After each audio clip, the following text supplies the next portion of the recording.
Snow lay thick across the cemetery, softening every sound as Daniel Wright stood quietly before his wife's grave. A year had passed since he lost her, yet the ache felt just as sharp.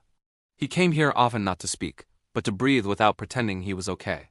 Just as he turned to leave, a sound stopped him. Crying. Not the quiet kind adults try to hide, but the broken sobs of a child.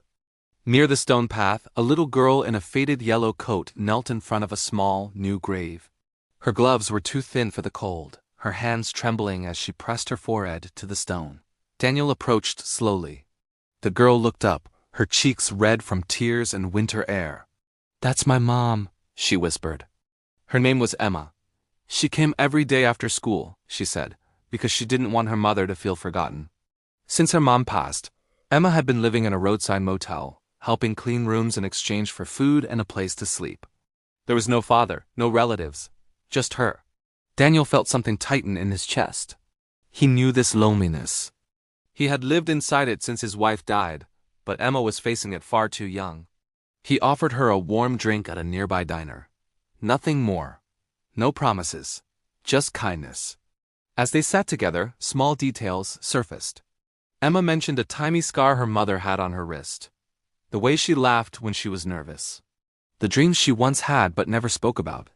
Daniel's hands grew still. Those memories belonged to someone he had once loved long before his marriage.